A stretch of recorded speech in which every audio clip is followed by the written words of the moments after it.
그랜드 서울 호텔의 가장 웅장한 연회장은 수천 개의 크리스털이 쏟아내는 눈부신 빛으로 가득 차 있었다. 천장에서는 거대한 샹들리에가 금빛 가루를 뿌리는 듯했고, 하객들의 옷깃을 스치는 공기 중에는 값비싼 향수와 은밀한 야망의 냄새가 뒤섞여 있었다. 오늘은 대한민국 재계를 움직이는 두 거대 가문, 태양그룹과 SJ그룹의 결합을 알리는 세기의 결혼식이 열리는 날이었다. 모든 것이 완벽하게 계산된 화려함 속에서 움직이고 있었다. 순백의 웨딩드레스를 입은 신부 오수지는 마치 세상의 중심인 듯 의기양양하게 서 있었다. 그녀의 미소는 모든 카메라 플래시를 향해 정교하게 조각되었지만 그 눈빛에는 사람을 지위와 재산으로 나누는 차가운 저울이 담겨 있었다. 신랑 박지호는 훤칠한 외모와 부드러운 미소로 그녀의 곁을 지켰지만 그의 눈가에는 복잡한 감정과 미세한 긴장감이 서려 있었다. 그는 이 결혼이 단순한 사랑의 결실이 아니라 두 기업의 미래를 건 거대한 거래임을 누구보다 잘 알고 있었다. 이 떠들썩한 화려함의 가장자리에서 강서연은 그림자처럼 움직였다. 그녀는 연회장의 임시 직원 유니폼을 입고 있었고 그 수수한 모습은 이곳의 그 누구와도 어울리지 않았다. 그녀는 하객들 사이를 조용히 오가며 빈잔을 채우고 접시를 치웠다. 그녀의 손놀림은 군더더기 없이 정확했고 표정은 아무런 감정도 드러내지 않았다. 하지만 그 침착한 눈동자는 연회장 안의 모든 권력의 역학, 위선적인 웃음, 그리고 은밀한 거래들을 하나도 놓치지 않고 담아내고 있었다. 사건은 아주 사소한 실수에서 시작되었다. 한 중년 남성이 옆 사람과 과장된 인사를 나누며 뒤로 물러서다 서연의 팔을 세게 쳤다. 그 충격으로 그녀가 들고 있던 쟁반이 기울었고 붉은 와인이 담긴 잔 하나가 떨어지며 새하얀 드레스의 가장자리를 살짝 적셨다. 아주 작은 얼룩이었지만 그 순간 연회장의 모든 소음이 거짓말처럼 멎었다. 모든 시선이 순식간에 그곳으로 집중되었다. 오수진의 아름다운 얼굴이 싸늘하게 굳어졌다. 그녀는 믿을 수 없다는 듯 자신의 드레스 자락을 내려다보았다. 이 드레스는 프랑스의 장인이 한 땀 한 땀 수놓은 세상에 단 하나뿐인 작품이었다.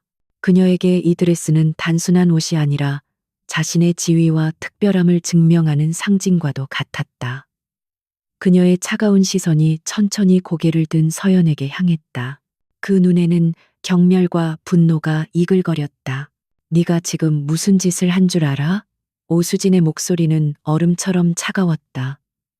그녀의 목소리는 크지 않았지만 모든 하객이 들을 수 있을 만큼 날카롭게 공간을 갈랐다. 서연은 아무 말 없이 그녀를 바라보았다. 그 눈에는 두려움이나 당황한 기색이 전혀 없었다. 오직 깊이를 알 수 없는 고요함만이 자리하고 있었다. 이런 서연의 태도는 오수진의 분노에 더욱 불을 지폈다. 내까짓게 감히 내 드레스를 망쳐? 이 드레스가 얼마짜리인 줄 알기나 해? 내 평생을 벌어도 이 실한 옷값도 안 될 거다. 그녀는 서연의 머리부터 발끝까지 훑어보며 비웃었다. 어디서 굴러먹던 천한 것인지 모르겠지만 오늘 네가 단단히 잘못 걸렸어. 네 더러운 손으로 어딜 만져. 수진의 모욕적인 말에 주변 하객들은 숨을 죽였다. 몇몇은 불편한 기색을 보였지만 대부분은 흥미로운 구경거리를 만난 듯한 표정이었다. 박지훈이 당황하며 앞으로 나섰다. 수진 씨, 그만해요. 고의도 아닌데 너무 심하잖아. 그가 서연을 감싸려 하자 오수진은 그를 매섭게 쏘아보았다. 당신은 가만히 있어. 어디서 이런 하찮은 거 편을 들어? 당신 체면까지 깎아먹을 셈이야? 아니면 혹시 당신도 이런 싸구려 취향이었나? 그녀의 말은 지훈의 얼굴을 굳게 만들었다. 그는 두 가문의 장래가 걸린 이 자리에서 더 이상 아무 말도 할 수 없었다. 오수진은 다시 서연에게 시선을 돌렸다. 그녀는 만족스러운 미소를 지으며 명령했다. 실수라고? 실수는 책임을 져야지. 지금 당장 무릎 꿇어. 그리고 그 더러운 옷으로 내 구두나 닦아. 내 기분이 조금이라도 풀릴 수 있게 정성껏 닦으란 말이야. 그 말에 연 회장은 술렁였다.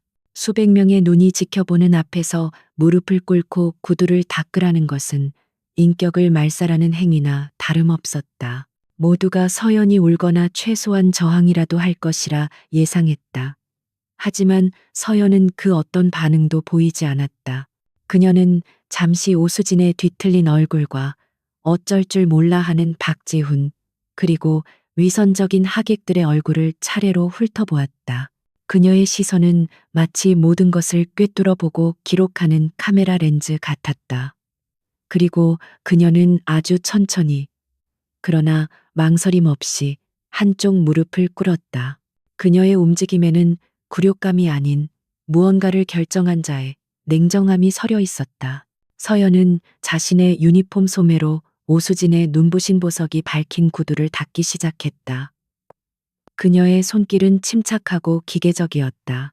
그 모습은 너무나 초연해서 오히려 보는 사람들을 소름 돋게 만들었다. 오수진은 자신의 승리를 만끽하며 서연을 내려다보았지만 서연의 텅 빈 듯한 눈동자와 마주치자 순간 알 수 없는 한기를 느꼈다. 마치 자신이 발밑에 둔 것이 연약한 들쥐가 아니라 잠시 몸을 웅크린 맹수 같다는 착각이 들었다. 연 회장 관리인이 뒤늦게 달려와 허리를 굽히며 사죄했다. 죄송합니다, 사모님. 저희 직원이 큰 실수를 저질렀습니다. 바로 조치하겠습니다. 그는 겁에 질린 얼굴로 서연의 팔을 거칠게 잡아 일으키며 끌어내려 했다. 서연은 순순히 자리에서 일어났다. 그녀는 단 한순간도 오수진에게서 눈을 떼지 않았다. 그리고 연 회장을 떠나기 직전 그녀의 입가에 누구도 눈치채지 못할 만큼 희미한 미소가 스쳐 지나갔다. 그것은 조소도 체념도 아니었다. 그것은 모든 것의 끝과 시작을 알리는 신호였다. 서연은 직원용 복도를 따라 아무도 없는 비상계단으로 향했다. 화려한 연회장의 소음이 멀어지고 차가운 콘크리트 벽에 둘러싸인 공간에는 오직 그녀의 또각거리는 발소리만 울렸다. 그녀는 주머니에서 아주 평범해 보이는 구형 휴대폰을 꺼내들었다. 하지만 그 휴대폰은 세상의 그 어떤 최신 스마트폰보다도 강력한 보안 시스템을 갖춘 오직 한 사람만을 위한 통신 장치였다. 그녀는 익숙하게 단축번호 하나를 눌렀다. 신호음이 한 번 울리기도 전에 상대방이 전화를 받았다. 아무런 인사도 오가지 않았다.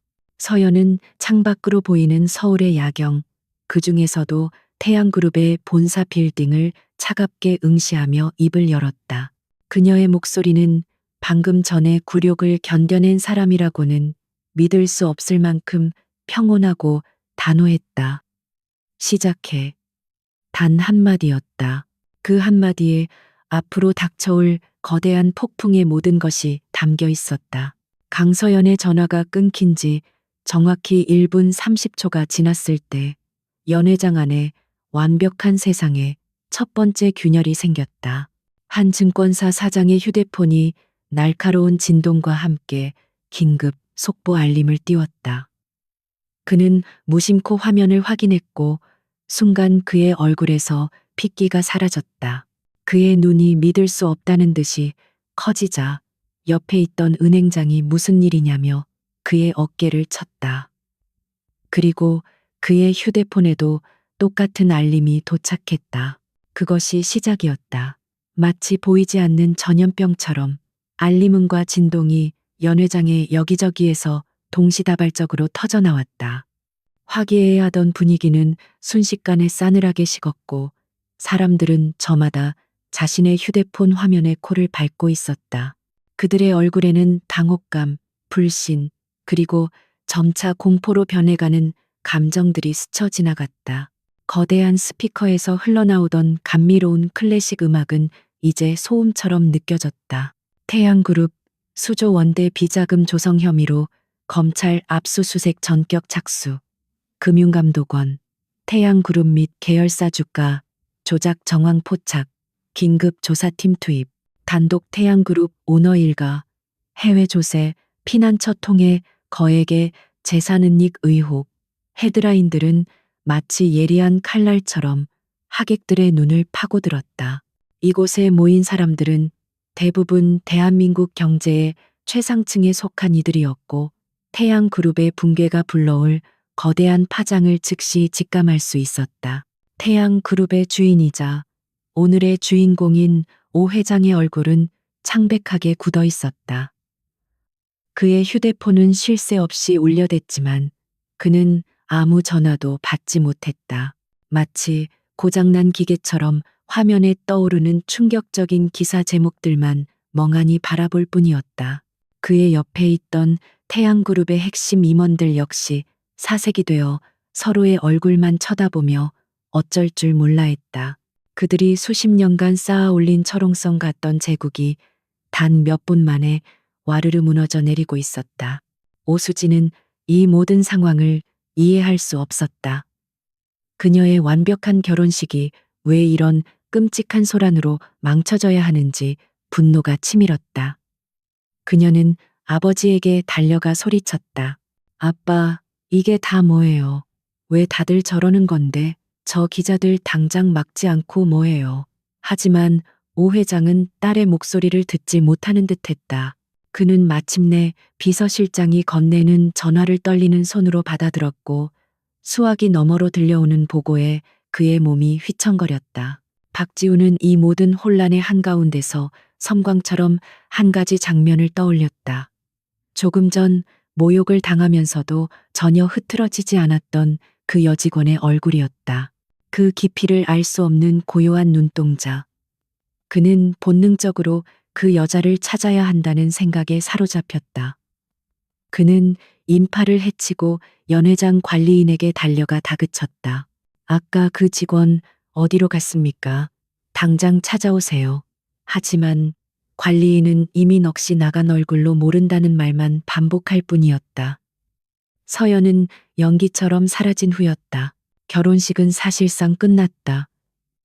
하객들은 썰물처럼 빠져나가기 시작했고 그들이 떠난 자리에는 값비싼 음식과 와인 그리고 파멸의 예감만이 씁쓸하게 남았다. 오수진은 텅 비어가는 연회장을 보며 히스테릭하게 소리쳤다. 가지마, 내 결혼식이야. 다들 어디 가는 거야. 그녀는 이 모든 재앙이 아까 그 재수 없는 여직원 때문이라고 굳게 믿었다. 그녀의 천박한 기운이 자신의 행운을 앗아갔다고 생각하며 이를 갈았다. 같은 시각 서울의 야경이 한눈에 내려다 보이는 남산의 한 최고급 펜트하우스에서는 연회장과는 전혀 다른 풍경이 펼쳐지고 있었다. 그곳은 단순한 주거 공간이 아니라 아우라그룹의 비밀 전략 지휘소였다. 수십 개의 대형 모니터가 벽면을 가득 채우고 있었고 그 안에는 전 세계의 주식 시세와 외환 동향, 실시간 뉴스, 피드, 그리고 복잡한 데이터 분석 그래프들이 쉴 새 없이 움직이고 있었다. 조금 전까지 허름한 유니폼을 입고 있던 강서연은 이제 몸에 완벽하게 맞는 검은색 정장 차림으로 그 모든 것을 지휘하고 있었다. 그녀의 곁에는 백발이 성성한 최 이사가 조용히 서 있었다.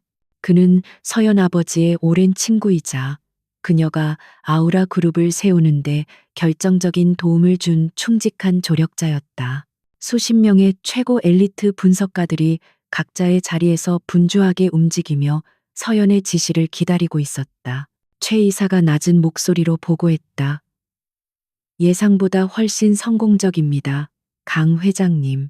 1단계 정보 공개만으로 태양그룹의 주가는 시간 외 거래에서 하한가를 기록했습니다. 시장의 충격이 엄청납니다.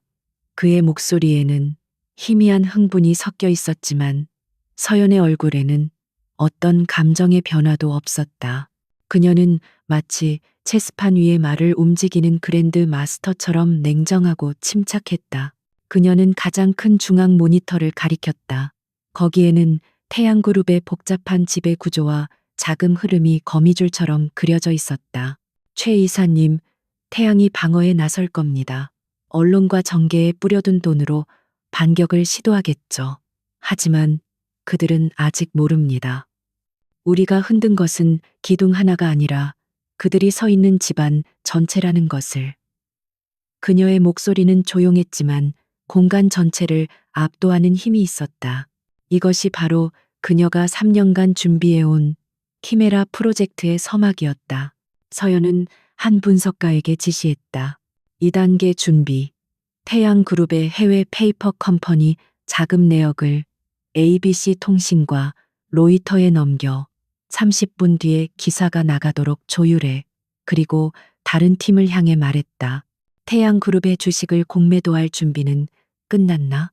검찰의 공식 발표가 나오는 즉시 우리가 가진 모든 자원을 동원해서 숨통을 끊어버릴 거야. 그녀의 지시는 짧고 명확했으며 한치의 망설임도 없었다. 그녀는 다시 창가로 걸어가 무너져 내리는 적의 제국을 상징하는 태양그룹의 빌딩을 내려다보았다. 오수진이 자신의 구두를 닦게 하며 퍼부었던 모욕적인 말들이 귓가에 맴돌았다. 하지만 그녀의 마음속에 떠오른 것은 복수심의 뜨거움이 아니었다. 그것은 아버지의 억울한 죽음과 홀로 남겨졌던 어린 시절의 고통, 그리고 반드시 정의를 바로 세우겠다는 차가운 맹세였다. 키메라 프로젝트는 단순한 복수가 아니었다. 그것은 부패한 거인을 무너뜨리고 그 자리에 새로운 질서를 세우려는 거대한 수술이었다.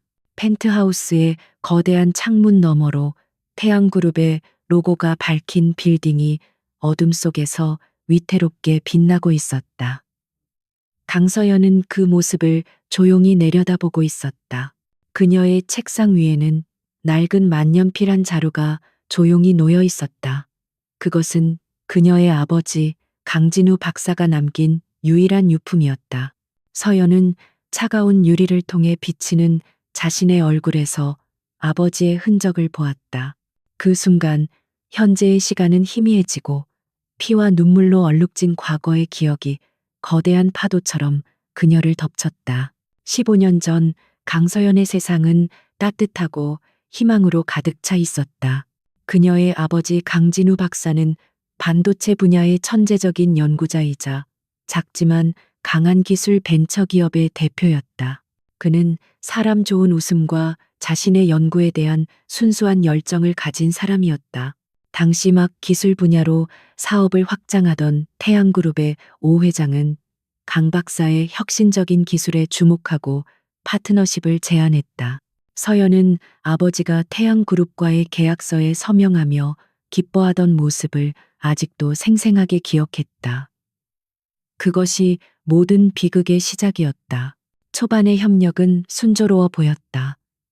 태양그룹은 막대한 자본을 약속했고 강 박사의 연구소에 협력을 명분으로 연구원들을 파견했다. 하지만 그들은 협력자가 아닌 산업 스파이였다. 그들은 밤낮으로 강 박사의 핵심 기술과 데이터를 빼돌렸다. 오 회장은 교묘한 법적 장치와 자금 압박을 통해 강 박사의 회사를 서서히 고사시켰다. 아버지는 밤늦게 지친 얼굴로 귀가하는 날이 많아졌고 어머니와 나누는 대화에는 기술 유출, 계약 위반과 같은 어두운 단어들이 오르내리기 시작했다. 배신을 직감한 강 박사가 법적 대응을 준비하자 오 회장은 더욱 잔혹한 다음 카드를 꺼내들었다. 그는 언론과 검찰에 퍼져 있는 자신의 인맥을 총동원하여 강진우 박사를 핵심 국책 기술을 해외 경쟁사에 팔아넘기려 한 파렴치한 매국노로 둔갑시켰다. 신문과 방송은 연일 자극적인 제목으로 그의 명예를 더럽혔다. 평생을 연구에만 매진해온 학자는 하루아침에 사회의 적이 되어 있었다. 친구와 동료들은 등을 돌렸고 회사는 파산 직전에 몰렸다. 비극은 거기서 끝나지 않았다. 오 회장을 상대로 한 결정적인 증거를 손에 넣고 마지막 반격을 준비하던 어느 비 오는 밤, 강 박사는 교회의 한적한 도로에서 의문의 교통사고로 사망했다. 경찰은 서둘러 운전 미숙으로 인한 단독사고 혹은 비관 자살로 사건을 종결했다. 그가 가지고 있던 모든 증거는 사고 현장에서 감쪽같이 사라졌다. 어린 서연은 아버지의 장례식장에서 영정 사진 속 아버지를 보며 이것이 끝이 아님을, 거대한 아기가 자신의 가족을 삼켜버렸음을 본능적으로 깨달았다. 아버지의 죽음 이후 서연과 어머니의 삶은 지옥으로 떨어졌다. 집은 빚쟁이들에게 넘어갔고 매국노의 가족이라는 사회적 낙인은 그들을 어디든 따라다녔다. 어머니는 충격과 생활고에 시달리다 결국 병을 얻어 서연이 16살 되던 해에 세상을 떠났다. 세상에 홀로 남겨진 서연은 차가운 세상의 밑바닥에서 살아남기 위해 닥치는 대로 일해야 했다. 하지만 그 어떤 고통도 그녀의 마음속에서 타오르는 불꽃을 꺼뜨리지는 못했다. 그것은 복수심이자 언젠가 진실을 밝히고 정의를 바로 세우겠다는 굳은 맹세였다. 모든 희망을 잃어가던 어느 날, 기적처럼 한 남자가 그녀를 찾아왔다. 바로 최 이사였다. 그는 자신이 아버지의 가장 친한 친구이자 동료 연구원이었으며 오 회장의 협박에 못 이겨 해외로 쫓겨나야 했던 과거를 털어놓았다. 그는 익명의 투자가로 성공하여 막대한 부를 쌓았고 그동안 조용히 때를 기다리며 서연을 지켜보고 있었다. 그는 서연의 눈에서 젊은 시절 강 박사의 총명함과 불굴의 의지를 발견했다. 최 이사는 서연에게 단순한 재정적 지원을 넘어선 제안을 했다. 그는 그녀의 후견인이자 스승이 되어 경제학, 금융, 공학, 법학, 심리학 등 제왕학이라 불릴 만한 모든 것을 가르쳤다. 서연은 스펀지처럼 모든 것을 빨아들였고 아버지에게 물려받은 천재적인 두뇌에 강철 같은 의지를 더해 무섭게 성장했다. 그들은 함께 비밀리에 아우라 그룹을 설립했다. 아우라는 복수를 위한 도구일 뿐만 아니라 힘없는 정의가 거대한 권력에 의해 짓밟히는 세상을 바꾸기 위한 서연의 비전 그 자체였다. 다시 현재 펜트하우스의 서연은 과거의 기억에서 벗어났다. 그녀의 눈은 더 이상 슬픔에 젖어 있지 않았다. 대신 수많은 전투를 치른 장군처럼 차갑고 예리한 빛을 띠고 있었다. 그녀는 아버지의 낡은 만년필을 조심스럽게 집어들었다. 아버지는 이 펜으로 위대한 기술을 설계했지만 그녀는 이 펜의 유지를 이어 거대한 부패의 제국을 해체하고 새로운 정의의 설계도를 그릴 것이었다. 그녀는 최 이사를 돌아보며 말했다. 그 목소리에는 한치의 흔들림도 없었다. 그들은 아버지의 모든 것을 빼앗아 갔습니다. 저는 그들의 모든 것을 빼앗을 겁니다. 그리고 그 폐허 위에서 다시는 아버님과 같은 희생자가 나오지 않는 세상을 만들 겁니다. 그녀의 선언과 함께 키메라 프로젝트의 다음 단계가 냉혹한 정밀함 속에서 실행되기 시작했다. 태양그룹의 숨통을 조여올 덫은 이제 막 그 아가리를 벌리고 있었다. 파괴된 축제의 현장을 뒤로하고 태양그룹의 오 회장은 검은색 세단 안에서 잃었던 평정을 되찾고 있었다. 그의 얼굴에서 초조함과 당혹감은 사라지고 수십 년간 정글 같은 재계를 지배해온 포식자의 냉혹함이 그 자리를 대신했다. 그는 무너진 결혼식이나 상심한 딸을 생각할 겨를이 없었다. 그의 머릿속은 오직 생존과 반격 두 가지 단어로 가득 차 있었다. 그의 제국에 감히 상처를 낸 보이지 않는 적을 어떻게 물어뜯을 것인가. 태양그룹 본사 최상층에 위치한 비상전략회의실에는 한밤중임에도 불구하고 그룹의 핵심 수뇌부가 모두 모여 있었다. 공기는 납처럼 무거웠고 모두가 오 회장의 입만 바라보고 있었다. 그는 마치 사냥을 앞둔 늙은 사자처럼 방 안을 천천히 맴돌며 입을 열었다. 지금 이 순간부터 모든 비상체제를 가동한다. 법무팀은 검찰 내부 라인을 총동원해서 수사 방향과 배후를 알아내 홍보팀은 내일 아침까지 애국 기업 죽이기 프레임으로 모든 언론을 도배해 그의 목소리는 낮았지만 누구도 거역할 수 없는 무게를 담고 있었다. 그는 즉시 자신의 휴대폰을 들고 수십 년간 공들여 구축해온 거미줄 같은 권력의 네트워크를 가동하기 시작했다. 첫 번째 전화는 청와대의 핵심 실세에게 연결되었다. 김 비서관, 나요. 당신 아들 유학 자금, 내가 어떻게 마련해줬는지 잊지 않았겠지. 지금 검찰놈들이 미쳐 날뛰고 있어. 이건 단순한 기업 수사가 아니야. 국가 경제의 근간을 흔드는 일이라고. 당장 압력을 넣어 수사 속도를 늦춰. 두 번째 전화는 대한민국 최대 언론사의 사주에게로 향했다. 그는 훨씬 더 부드러운 목소리로 상대를 구슬렸다. 윤 사장, 우리 태양이 무너지면 자네 신문사 광고의 절반이 날아가는 거야. 이번 공격은 정체불명의 해외 투기 자본이 벌이는 짓이야. 대한민국 기술을 빼가려는 하이에나들이라고. 국부 유출, 이걸로 여론을 만들어줘. 그럼 나머지는 내가 알아서 할 테니. 그는 당근과 채찍을 능수능란하게 사용하며 상황을 자신에게 유리한 방향으로 뒤틀기 시작했다. 한편 엉망이 된 신부 대기실에서 웨딩드레스를 신경질적으로 벗어던진 오수진은 분노를 다른 방식으로 표출하고 있었다. 그녀는 아버지처럼 전략적이지 못했지만 훨씬 더 원초적이고 잔인했다. 그녀는 자신의 뒤처리를 해주는 해결사에게 전화를 걸었다. 그녀의 목소리는 독사의 씩씩거림처럼 차가웠다. 이번 사태를 처음 보도한 기자놈들 전부 뒷조사해. 도박 빚이든 숨겨둔 여자든 아픈 가족이든 약점 하나라도 찾아내. 그걸로 목을 졸라서 기사를 내리게 하거나 정정 보도를 내게 만들어. 어떻게 하든 상관없어. 그놈들이 기자질을 계속할 수 없게 만들란 말이야. 오 회장 부녀의 반격은 즉각적으로 효과를 나타내기 시작했다. 몇 시간 만에 언론의 분위기가 미묘하게 바뀌었다. 태양그룹의 비자금 의혹은 축소되고 대신 정체불명의 해외 벌처 펀드가 국내 우량 기업을 공격하고 있다는 기사들이 고개를 들기 시작했다. 검찰의 압수수색은 예상보다 더디게 진행되었고 익명의 정부 관계자가 과도한 기업 수사에 대한 우려를 표명했다는 단신이 흘러나왔다. 태양그룹의 주가는 폭락세를 멈추고 소폭 반등하는 기미까지 보였다. 아우라 그룹의 펜트하우스에서는 이 모든 상황이 거대한 스크린 위에 실시간으로 중계되고 있었다. 최 이사는 약간 우려 섞인 표정으로 서연에게 말했다. 오, 회장이 생각보다 빠르게 움직이고 있습니다. 그가 수십 년간 뿌리내린 정치, 언론계의 인맥이 만만치 않습니다.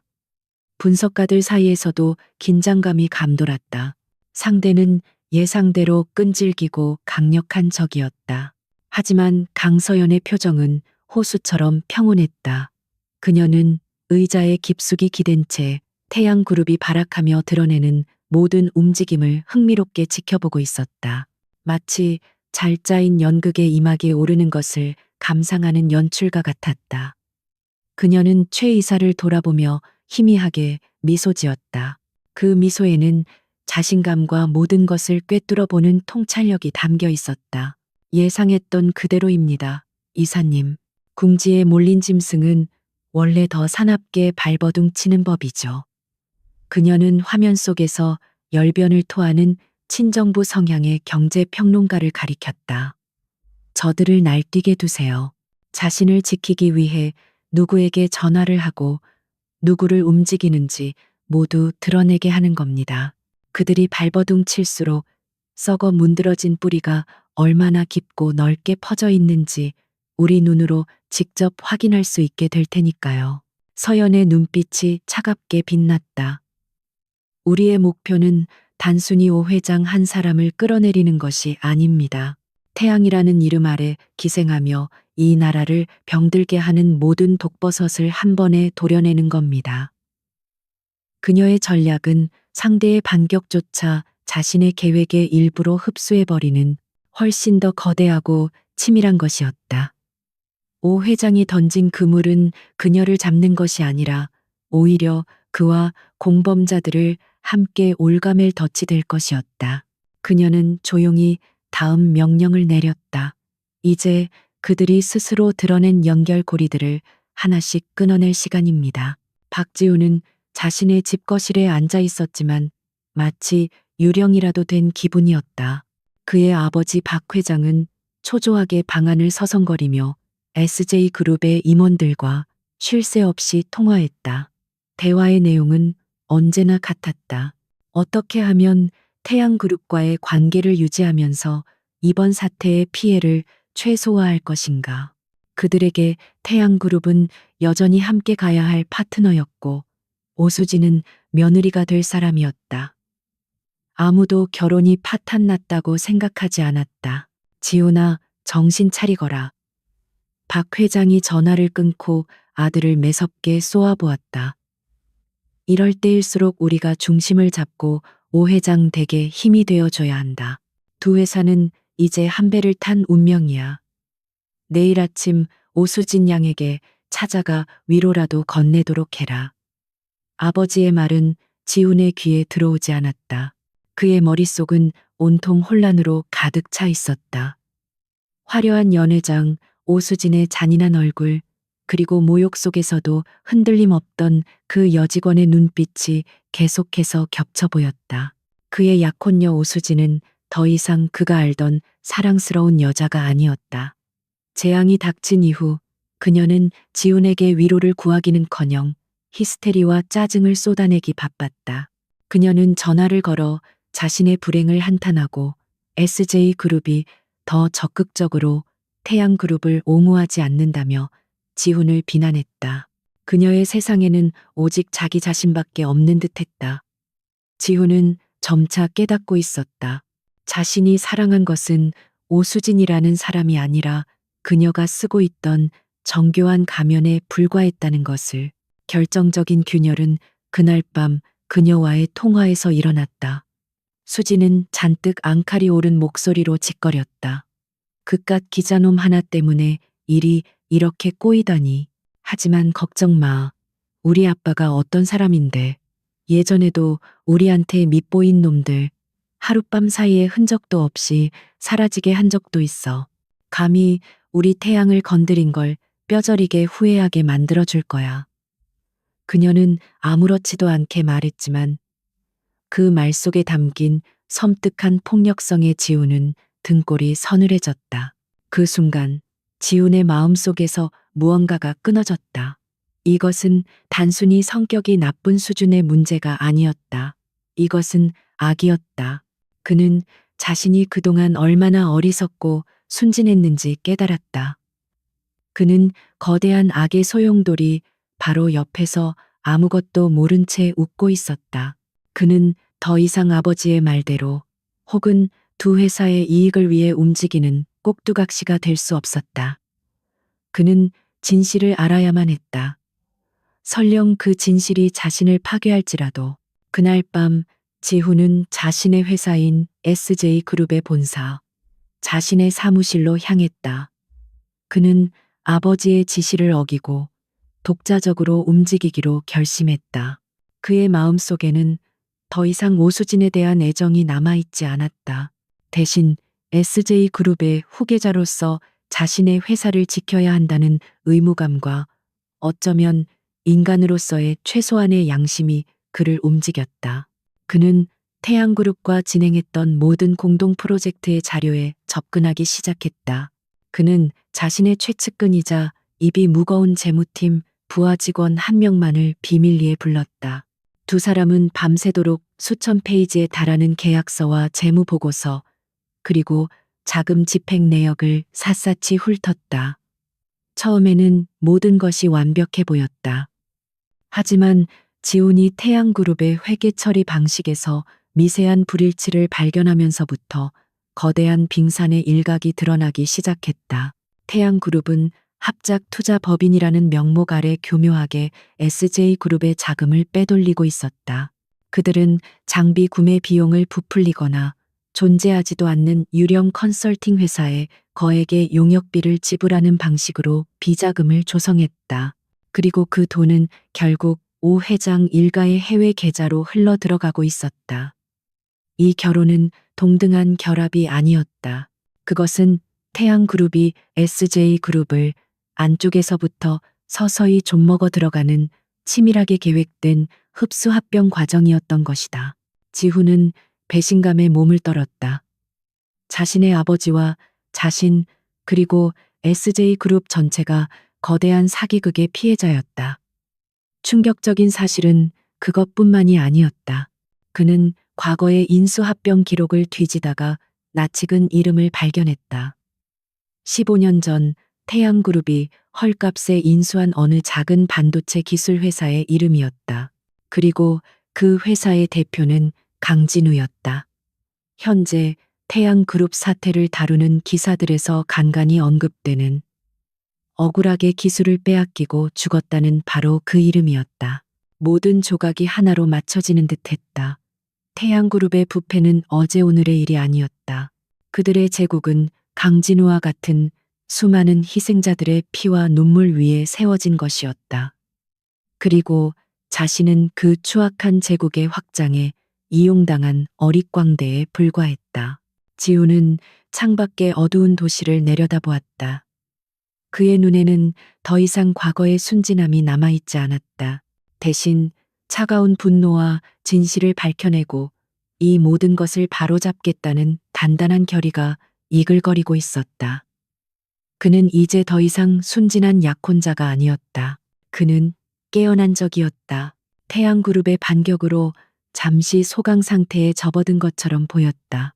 언론은 아우라 그룹이라는 미지의 공격자에 대한 의혹을 제기했고 태양그룹의 주가는 위태롭지만 더 이상의 폭락은 멈춘 상태였다.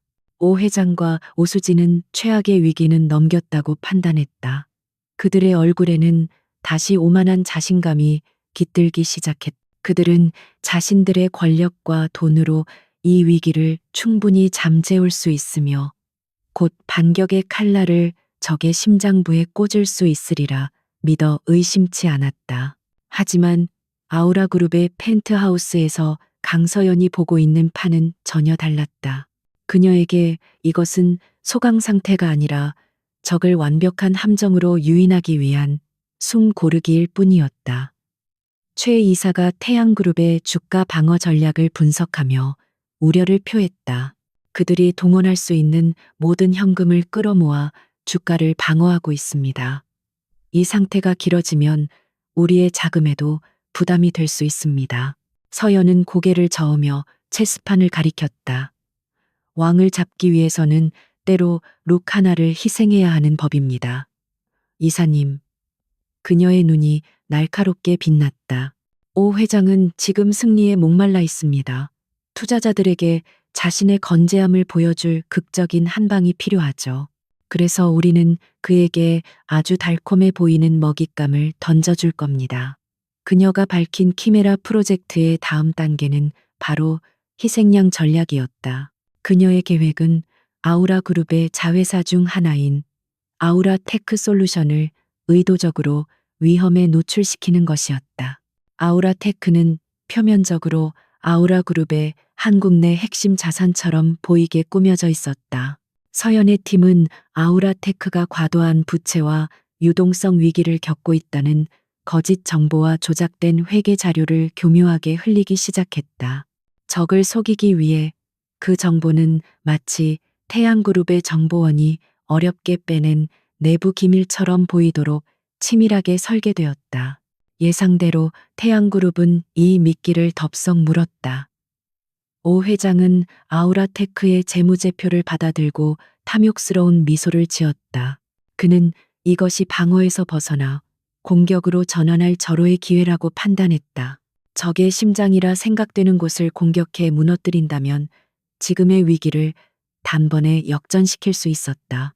보다 신중한 재무 담당 임원이 너무 위험한 도박이라며 만류했지만 오수진은 아버지의 공격적인 결정을 열렬히 부추겼다. 당연히 공격해야죠. 아빠, 감히 우리를 건드린 대가를 뼈저리게 치르게 해줘야 해요. 오 회장은 그룹의 남은 유동 자산과 추가 대출까지 받아 막대한 자금을 아우라 테크를 향한 적대적 인수에 쏟아붓기 시작했다. 언론에는 태양그룹 위기 속에서도 미래기술기업 인수 추진이라는 희망적인 기사가 대서특필되었다. 그들은 자신들이 사냥꾼이 되었다고 굳게 믿었지만 실상은 강서연이 완벽하게 설계한 도살장으로 제 발로 걸어 들어가고 있는 희생양에 불과했다. 하지만 이 작전에는 인간적인 대가가 따랐다. 아우라테크의 대표이사는 최 이사의 오랜 동료이자 서연의 아버지와도 인연이 있었던 윤 대표였다. 태양그룹의 무자비한 공격이 시작되자 그는 온갖 인신공격과 협박에 시달려야 했다. 서연은 한밤중에 그를 개인적으로 만났다. 지쳐 보이는 윤 대표에게 그녀는 고개를 숙였다. 죄송합니다, 대표님. 이 모든 짐을 지게 해드려서. 윤 대표는 쓴웃음을 지으며 손을 내저었다. 강 박사님의 따님을 위해서라면, 그리고 이 나라의 썩은 뿌리를 뽑기 위해서라면 이 정도는 감수해야지요. 믿고 있겠습니다, 회장님. 서연은 그의 굳은 신뢰에 마음속으로 경의를 표하며 반드시 이 희생을 값지게 만들겠다고 다짐했다. 태양그룹의 공격은 거셌다. 그들은 공개 시장에서 무차별적으로 아우라테크의 주식을 사들였고 주주들을 상대로 위임장 대결을 선포했다. 아우라그룹의 펜트하우스 모니터에는 태양그룹의 지분율이 실시간으로 올라가는 것이 보였다. 10%, 15%, 25%. 분석가들의 손놀림이 바빠졌고 방 안에는 팽팽한 긴장감이 흘렀다. 최 이사조차 마른 침을 삼켰다. 마침내 한 분석가가 자리에서 일어나 외쳤다. 회장님, 태양그룹의 지분율이 30%를 돌파했습니다. 약정된 코버넌트가 발동되었습니다. 그 순간 모니터의 모든 그래프가 미친 듯이 요동치기 시작했다. 아우라테크는 사실 거대한 독약이었다. 그 회사는 표면적인 자산 뒤에 막대한 규모의 숨겨진 부채와 특정 조건, 바로 적대적 인수 시도에서 발동하도록 설계된 파생 상품 계약들을 품고 있었다. 태양그룹이 지분 30%를 확보하는 순간 그 모든 독이 한꺼번에 터져 나온 것이다. 태양그룹이 사들인 막대한 주식은 순식간에 휴지 조각이 될 위기에 처했고 그들이 인수한 회사는 자산이 아닌 천문학적인 빚더미로 변해버렸다. 그들이 쏟아부은 모든 자금은 이제 거대한 덫에 갇혀버렸다. 서연은 자신의 화면에서 연쇄적으로 붕괴하기 시작하는 태양그룹의 재무 구조를 조용히 지켜보았다. 그녀의 입가에 차가운 미소가 걸렸다. 맹수가 독이 든 미끼를 삼켰군요. 이제 안에서부터 썩어 문드러지기를 기다리기만 하면 됩니다. 완벽한 함정은 이미 닫힌 후였다. 박지우는 자신의 사무실에서 밤을 새우고 있었다. 그의 책상 위에는 태양그룹의 비리를 암시하는 자료들이 산더미처럼 쌓여 있었지만 결정적인 한 방이 부족했다. 그가 찾아낸 것들은 대부분 정황 증거이거나 태양그룹이 교묘한 회계 처리로 위장한 것들이어서 법정에서 그들의 숨통을 끊어놓기에는 역부족이었다. 그는 거대한 벽에 부딪힌 기분이었다. 더 깊이 파고들려 할수록 자신과 SJ그룹이 위험에 노출될 것이 뻔했. 그러던 중 금융가의 모든 뉴스 채널이 속보를 쏟아내기 시작했다. 태양그룹이 야심차게 추진하던 아우라테크 솔루션 인수가 사상 최악의 실패로 돌아갔다는 소식이었다. 태양그룹은 독이 든 성배를 마신 것처럼 인수를 위해 쏟아부은 막대한 자금이 한순간에 묶여버렸고 숨겨져 있던 부채 폭탄까지 떠안게 되었다.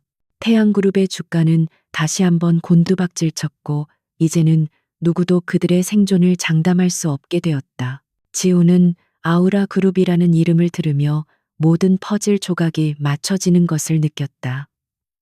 태양그룹을 이토록 정교하고 무자비하게 공격하는 존재. 그리고 그가 발견했던 과거의 희생자 강진우. 이 둘 사이에는 분명히 연결고리가 있을 터였다. 그는 자신이 손에 쥔 자료, 즉 태양그룹이 SJ그룹과의 합작 사업에서 저지른 내부 횡령 증거가 바로 그 연결고리가 될 수 있음을 직감했다.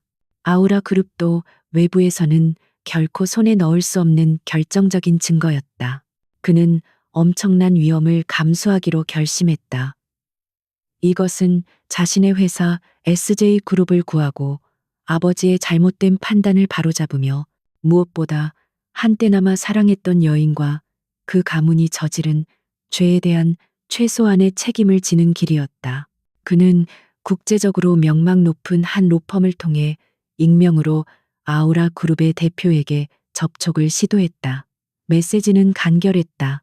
강진우 박사의 이름으로 태양을 무너뜨릴 마지막 열쇠를 가지고 있소. 며칠 후 답장이 왔다. 약속 시간과 장소가 적혀 있었다. 그곳은 서울의 한적한 외곽에 위치한 낡은 창고를 개조한 갤러리였다. 지훈은 약속 장소에 들어서며 긴장감에 마른 침을 삼켰다. 그는 아우라 그룹의 수장이 분명 냉혹하고 노련한 백전노장의 투자가일 것이라 상상했다. 거대한 자본으로 한 기업을 사냥하는 피도 눈물도 없는 그런 사람일 것이라고. 약속 시간이 되자 갤러리 안쪽에서 한 사람이 걸어 나왔다. 그 모습을 본 순간 박지훈은 숨을 쉴 수가 없었다. 그의 눈앞에 서 있는 사람은 상상 속의 노회한 투자가가 아니었다. 검은색 정장을 입고 차가운 카리스마를 내뿜고 있는 그 사람은 바로 며칠 전 결혼식장에서 오수진에게 무릎을 꿇고 구두를 닦아야 했던 그 비참하고 연약해 보였던 여직원 강서연이었다. 지훈의 머릿속이 하얗게 비는 듯했다. 모든 것이 충격적인 진실의 파편으로 재조립되었다. 당신이었군.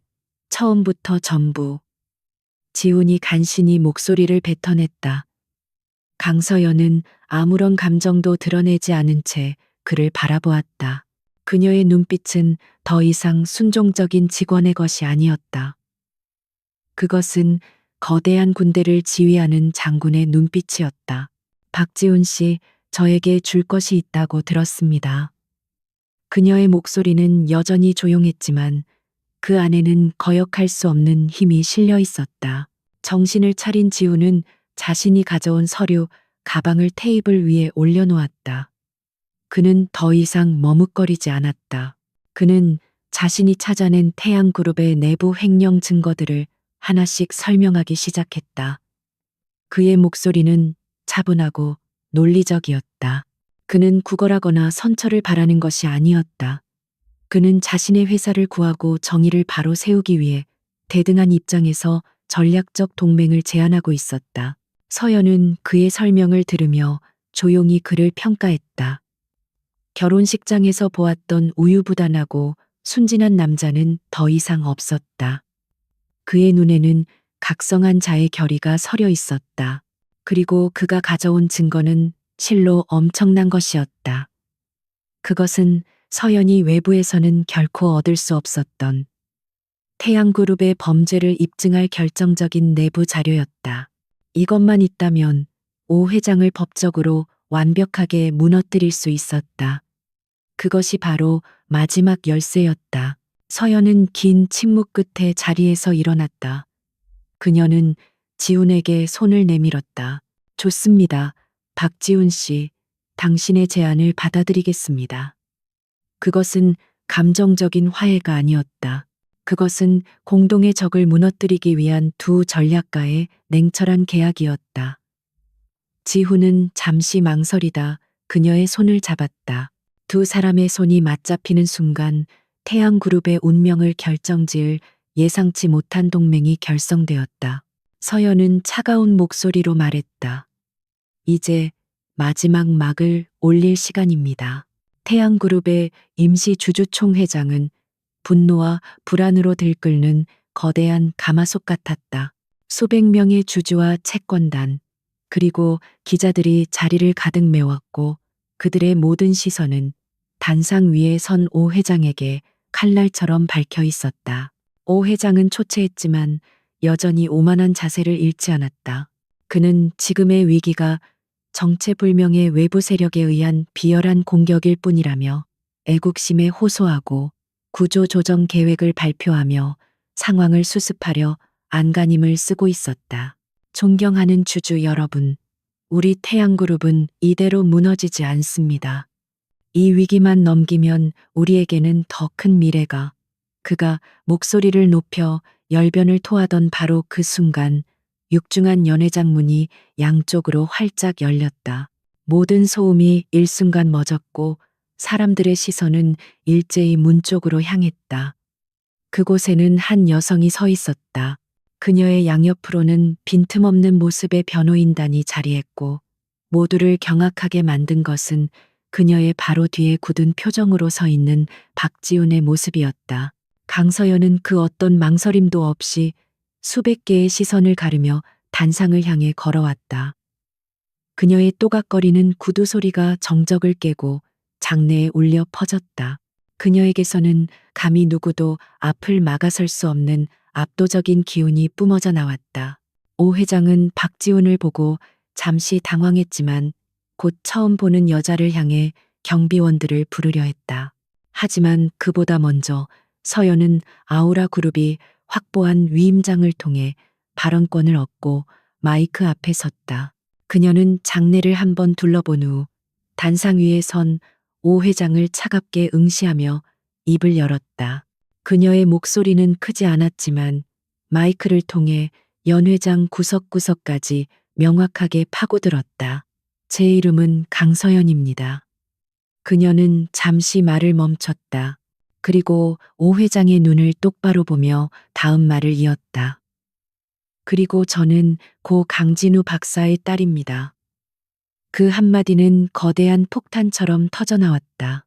과거의 추악한 스캔들을 기억하는 재계의 원로들 사이에서 충격의 탄성이 터져나왔고 오 회장의 얼굴은 순식간에 새하얗게 질려버렸다. 그는 마치 유령이라도 본 사람처럼 입술을 파르르 떨었다. 서연은 감정적인 분노를 터뜨리는 대신 얼음처럼 차가운 목소리로 지난 15년간 감춰져 있던 진실을 하나씩 폭로하기 시작했다. 거대한 스크린 위에는 그녀의 말에 맞춰 부인할 수 없는 증거들이 차례로 나타났다. 오성진 회장, 당신은 15년 전 제 아버지의 반도체 기술을 훔쳤습니다. 그리고 그 사실을 덮기 위해 아버지를 산업 스파이로 매도하고 결국 죽음으로 몰아넣었습니다. 스크린에는 당시 유출된 기술 데이터와 현재 태양전자의 주력 기술을 비교 분석한 자료가 떠올랐다. 그녀의 폭로는 과거에 머무르지 않았다. 그녀는 아우라 그룹의 막대한 정보력을 이용해 찾아낸 태양그룹의 비자금 내역, 주가 조작의 증거, 정관계 로비, 장부 등을 낱낱이 공개했다. 그것은 태양이라는 제국이 얼마나 썩어 문드러졌는지를 보여주는 거대한 범죄의 파노라마였다. 주주들은 경악과 분노로 술렁이기 시작했다. 그리고 당신의 탐욕은 거기서 끝나지 않았습니다. 서연은 박지훈에게 자리를 넘겼다. 지훈은 무거운 표정으로 마이크 앞에 섰다. 그는 오 회장을 한심하다는 듯 바라보며 말했다. 오 회장님, 당신은 저와의 결혼을 이용해 저희 SJ 그룹마저 집어삼키려 했습니다. 그는 자신이 직접 찾아낸 태양그룹이 합작회사를 통해 SJ그룹의 자금을 어떻게 빼돌렸는지에 대한 내부 자료를 스크린에 띄웠다. 가장 믿었던 파트너의 배신이 만천하에 공개되는 순간이었다. 오 회장은 이제 변명할 기력조차 잃은 듯 휘청거렸다. 장내는 아수라장이 되었다.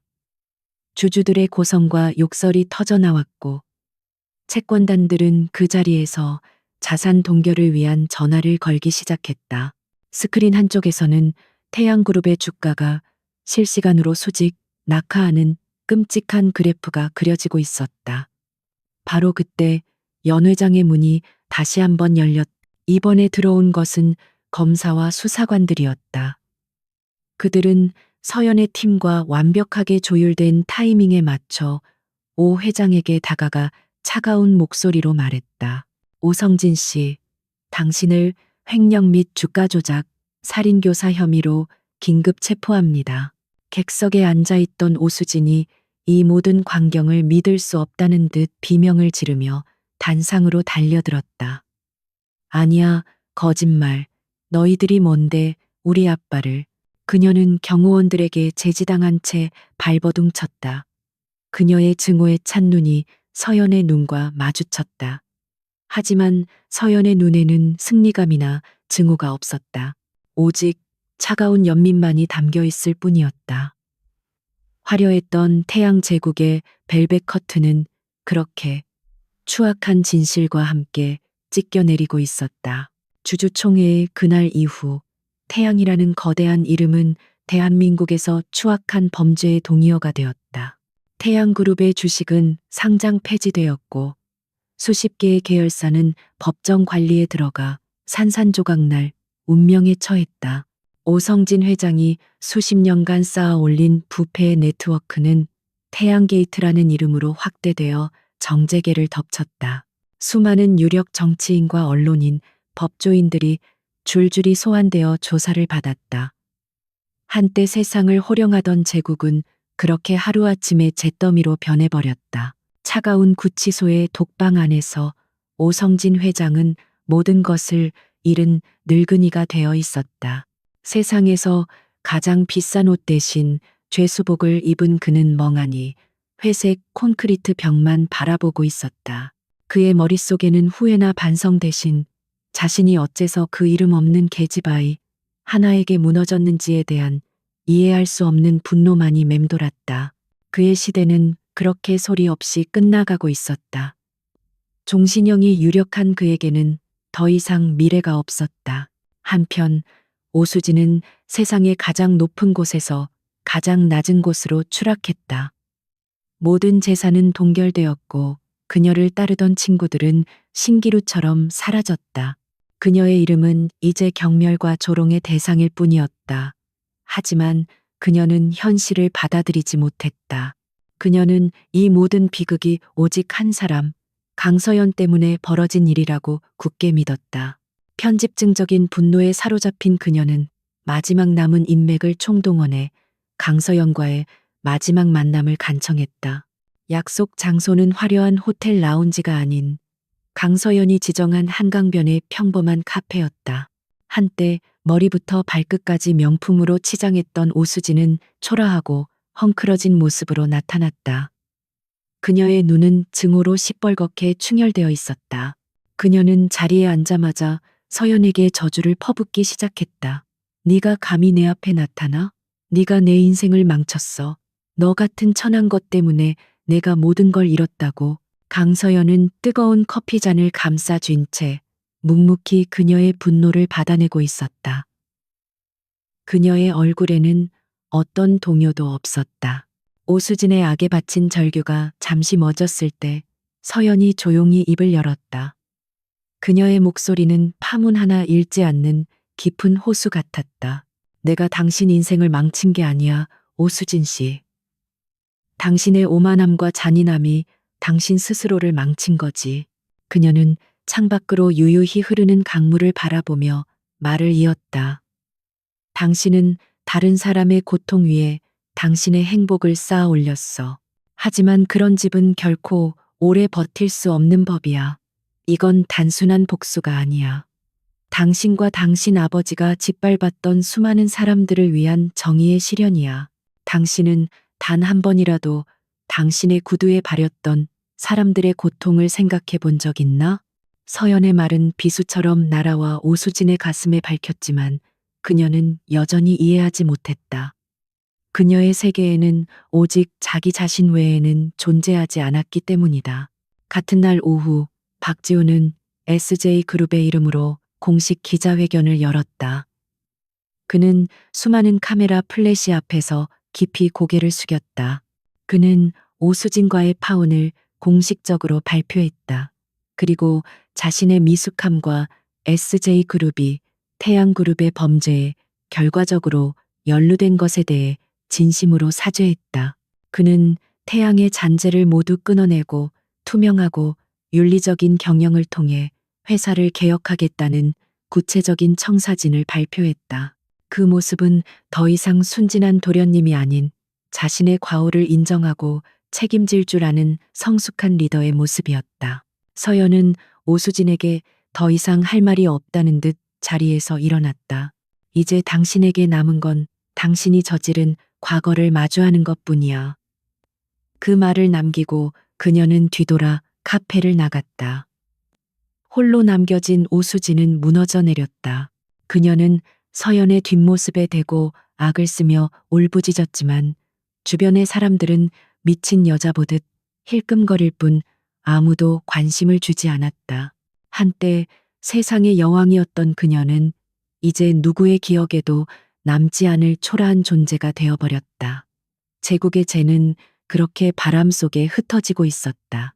그로부터 6개월이라는 시간이 흘렀다. 한때 대한민국을 집어삼킬 듯했던 태양그룹의 이름은 이제 역사의 뒤안길로 사라졌다. 그들이 남긴 공백과 상처는 깊었지만 그 폐허 위에서는 새로운 싹이 돋아나고 있었다. 강서연의 아우라그룹은 붕괴된 태양그룹의 우량 자산 몇 개를 인수했다.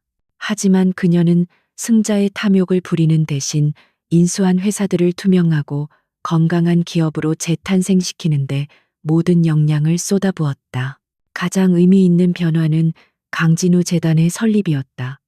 서연은 자신의 사재 대부분과 태양그룹에서 환수한 불법 재산을 출연하여 거대한 공익재단을 만들었다. 재단의 목표는 명확했다. 아버지처럼 뛰어난 기술을 가졌지만 거대 자본의 횡포에 시달리는 벤처기업들을 지원하고 기업 범죄의 피해자들에게 무료로 법률 지원을 제공하는 것이었다. 아버지의 억울한 죽음은 이제 수많은 다른 사람들에게 희망을 주는 씨앗이 되었다. 박지훈 역시 자신과의 약속을 지켰다. 그는 SJ그룹의 회장으로 취임한 후 대대적인 개혁을 단행했다. 과거의 정경유착 관행을 모두 끊어내고 투명한 지배 구조와 직원 중심의 기업 문화를 만들어 나갔다. 시장은 그의 진정성 있는 변화에 환호했고 SJ그룹은 이전보다 훨씬 더 단단하고 존경받는 기업으로 거듭나고 있었다. 그는 더 이상 누군가의 그늘에 가려진 후계자가 아닌 자신만의 길을 개척하는 리더가 되었다. 어느 이른 새벽 강서연과 박지훈은 한강의 강변공원에서 다시 만났다. 그들의 만남은 더 이상 비밀스럽거나 긴장되지 않았다. 두 사람 사이에는 복잡했던 과거를 넘어선 깊은 상호 존중과 이해의 감정이 흐르고 있었다. 그들은 나란히 동이 터오는 강물을 바라보며 조용히 걷고 있었다. 먼저 침묵을 깬 것은 지훈이었다. 아버님께서 하늘에서 아주 자랑스러워 하실 겁니다. 서연은 희미하게 미소 지었다. 아마 박지훈 씨도 자랑스러워 하실 겁니다. 더 쉽고 편한 길이 있었지만 더 어렵고 올바른 길을 선택했으니까요. 그녀의 말에 지훈은 쓴웃음을 지었다. 나는 너무 늦게 깨달았을 뿐입니다. 당신이 아니었다면 나는 아직도 거짓된 세상 속에서 행복한 줄 알고 살았겠죠. 그의 목소리에는 진심 어린 감사가 묻어 있었다. 그들은 앞으로의 일을 이야기했다. 사업적인 협력, 그리고 재단을 통한 사회 공헌 활동에 대한 아이디어들이 오고 갔다. 그들의 대화에는 더 이상 연인으로서의 감정은 없었다. 대신 더 나은 세상을 만들고자 하는 공동의 목표를 가진 가장 믿음직한 동지애가 그 자리를 채우고 있었다. 그들은 거대한 악과 싸워 이긴 전우였고 이제는 새로운 미래를 함께 건설해 나갈 파트너였다. 짧은 만남을 마치고 박지훈이 돌아간 후 서연은 홀로 남아 서서히 떠오르는 해를 마주했다. 붉은 여명이 차가운 강물을 황금빛으로 물들이고 있었다. 그녀는 주머니 속에서 아버지의 낡은 만년필을 꺼내 손에 쥐었다. 길고 길었던 복수의 여정은 이제 끝났다. 그녀의 마음을 지배하던 차가운 분노와 슬픔은 새벽 강한개처럼 스르르 흩어지고 그 자리에는 따뜻하고 고요한 평화가 찾아왔다. 그녀는 더 이상 과거의 비극에 갇힌 복수의 화신이 아니었다. 그녀는 아버지의 꿈을 이어받아 새로운 희망을 만들어가는 창조자이자 정의를 지키는 수호자였다. 떠오르는 태양을 바라보는 그녀의 눈빛은 그 어느 때보다도 단단하고 평온했다. 정의는 실현되었고 새로운 시대의 아침이 밝아오고 있었다. 그녀의 진짜 인생은 바로 지금부터 시작이었다.